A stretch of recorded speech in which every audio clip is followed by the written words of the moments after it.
क़ाल अल्लाहु तबारक व तआला फ़िल क़ुरआनिल अज़ीम अर्रहमानु अल्लमल क़ुरआन ख़लक़ल इंसाना अल्लमहुल बयान व क़ाल रसूलुल्लाहि सल्लल्लाहु अलैहि वसल्लम इन्न मिनल बयानि लसिहरा। हज़रात असातिज़ाए किराम, उलमाए इज़ाम, हकम साहिबान और मदरसा दारुल मुस्लिमीन के तमाम मुसाहिमीन, आज आप हज़रात की अंजुमन में, सालाना अंजुमन में मेरी शिरकत हुई और मैं इस शिरकत को अपने लिए बाइस सआदत समझता हूँ, इसलिए कि हम खुद इस दौर से गुज़रे हैं और जिस जगह बैठकर आज आप तकरीर व खिताबत का हुनर सीख रहे हैं, ऐसी ही जगहों पर बैठकर हमने कुछ बोलने और लोगों तक अपनी बात पहुंचाने की शुद्ध-बुद्ध हासिल की है।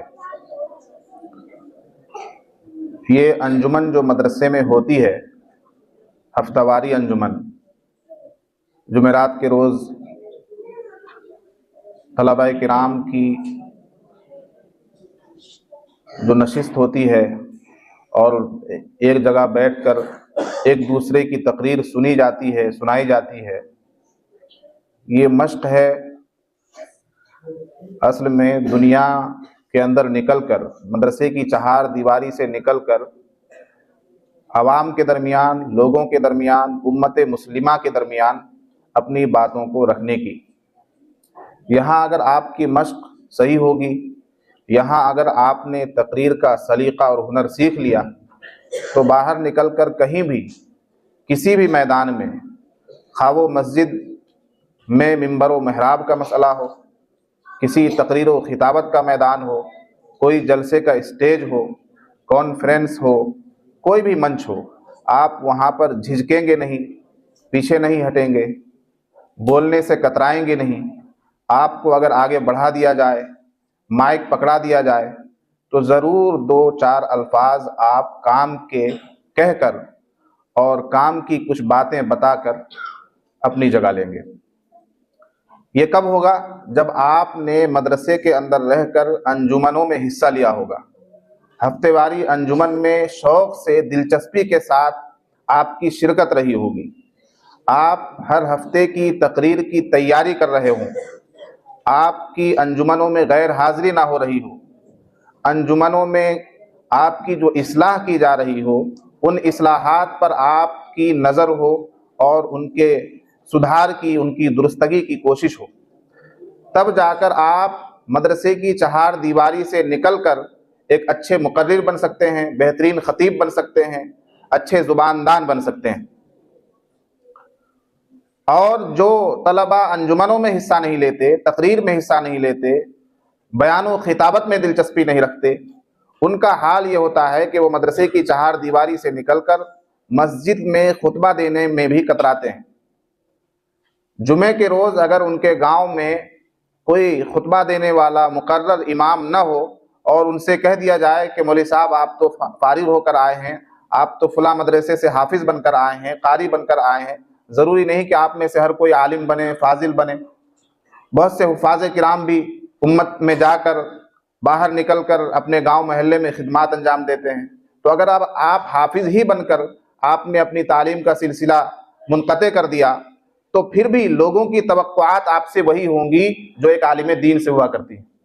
आपको खुतबा देने के लिए जुमा में खड़ा कर दिया जाएगा। अगर आपने इस मदरसे में रहकर अंजुमनों में हिस्सा नहीं लिया होगा, तकरीरें याद नहीं की होंगी और सालाना अंजुमन में हिस्सा लेकर अपनी तकरीर की इस्लाह और तस्हीह नहीं कराई होगी, तो कल जुमे के खुतबा देने से भी आप कासिर रहेंगे। और फिर लोग आपको सिर्फ आपको नहीं बल्कि आपके वालिदैन को, आप जिस मदरसे से फारिग होकर गए हैं उस मदरसे को भी तानो तशनी का निशाना बनाएंगे कि कहाँ से पढ़ के आया है, किस तरह की पढ़ाई की है, इसको तो खुतबा ही देना नहीं आता। तो इसलिए आप इन अंजुमनों में शौक़ से, दिलचस्पी से हिस्सा लीजिए, ये समझकर हिस्सा लीजिए कि मदरसे की चार दीवारी से निकलकर हमें इसी को बरूए कार लाना है। और अगर आप ये समझ रहे हो कि नहीं हम अंजुमन में हिस्सा नहीं लेंगे, हम हाफिज बन जाएंगे, कारी बन जाएंगे, आलिम बन जाएंगे, फाजिल बन जाएंगे, तो हमको तकरीर करना खुद ब खुद आ जाएगी, ऐसी बात नहीं है। हमने बहुत बड़े बड़े मुदर्रिसीन देखे हैं, फुजला देखे हैं, जो बहुत अच्छी तरह से बुखारी शरीफ पढ़ा सकते हैं, बहुत अच्छी तरह से दर्स व तदरीस का काम करते हैं, लेकिन जब उन्हें खुतबा देने के लिए, तकरीर करने के लिए कुर्सी पर बिठा दिया जाता है तो वो दो लफ्ज नहीं बोल पाते सही तरीके से। ये अलग फन है। तकरीर करना, खिताबत करना, लोगों के सामने अपनी बात रखना, आवाम को दीन की बात पहुंचाना, ये एक मुस्तकिल काम है, अलग फन है। और ये आएगा आपको अंजुमनों में हिस्सा लेकर, तकरीर के चार अल्फाज रटकर। आज आप रटी हुई तकरीरें कर रहे हैं, कल मुताले से आप तकरीर करना जान जाएंगे, परसों कुरान की तफसीर देखकर, अहादीस देखकर आप खुद ब खुद तकरीर करना शुरू कर देंगे। आपको तकरीर रटने की जरूरत नहीं पड़ेगी, लेकिन इब्तिदा और आगाज यहीं से आपको करना होगा कि आपको चंद सतरें रटनी होंगी, याद करनी होंगी, कुरान की आयतें याद करनी होंगी, अहादीस याद करनी होंगी, उनकी तशरीहात याद करनी होगी, और किताबों में या असातिज़ा के जरिए जो तकरीरें आपको दी जाती हैं उनको रटकर अंजुमन में पेश करना होगा। तब जाकर कल आप मुताले से तकरीर करने वाले बनेंगे। फिर एक वो वक्त आएगा कि कभी इत्तिफाकन अगर आपको मुताले का भी वक्त ना मिले तो आप बगैर मुताले की भी तकरीर कर सकते हैं। लेकिन पहली कड़ी यही है कि आप अंजुमनों में हिस्सा लें, रटकर तकरीर याद करें। अल्लाह के नबी सल्लल्लाहु अलैहि वसल्लम ने फरमाया, इन्ना मिनल बयानी लसिहरा, बाज बयानात ऐसे होते हैं कि उनमें जादू का असर होता है।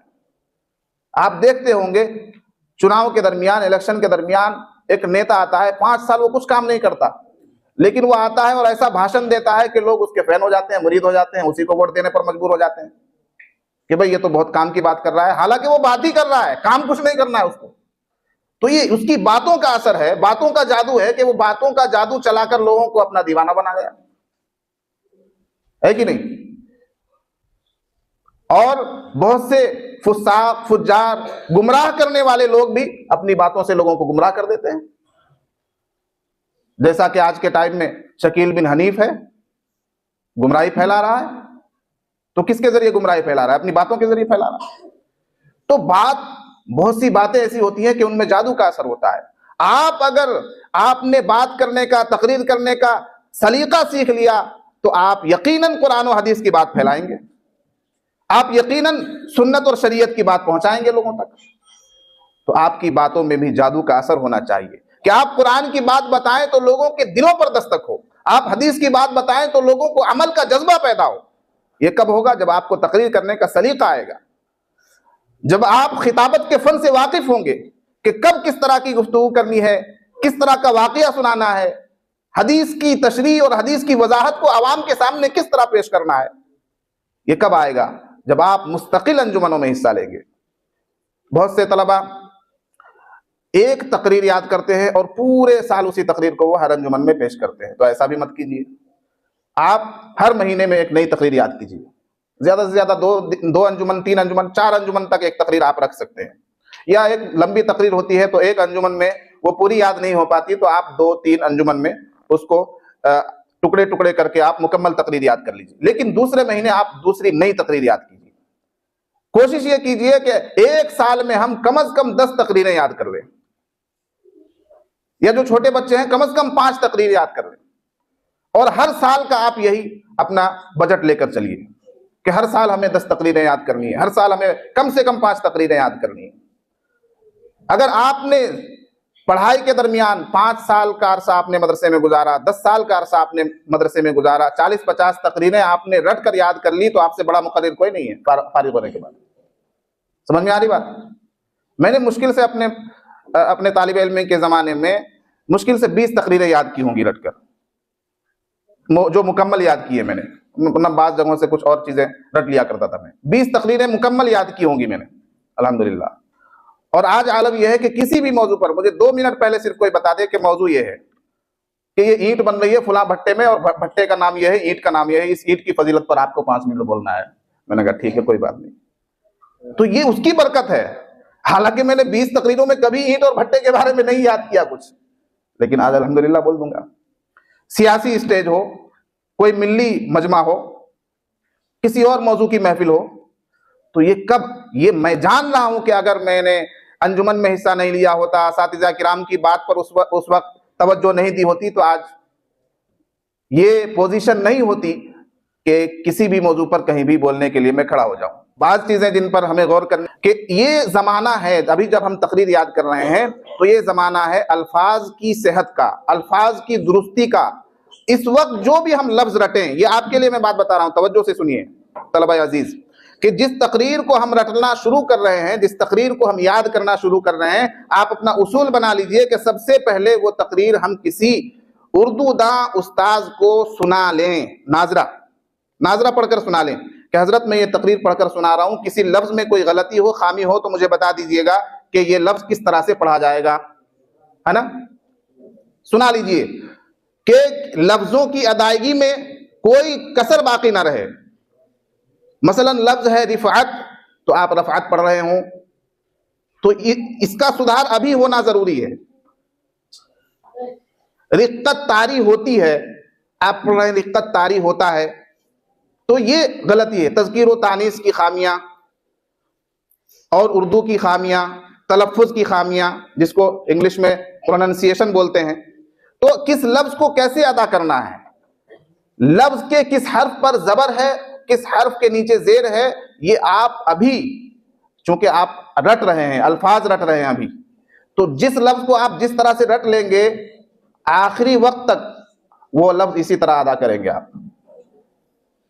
एक साहब कह रहे थे एक शहर में कि ये लफ्ज कैसे दुरुस्त पढ़ा जाएगा, मालूम किया उन्होंने कि ये लफ्ज कैसे दुरुस्त पढ़ा जाएगा। मैंने कहा पहले आप दुरुस्त को दुरुस्त कीजिए, है कि नहीं, पहले दुरुस्त को दुरुस्त कीजिए कि दुरुस्त नहीं है दुरुस्त है। समझ में आई बात।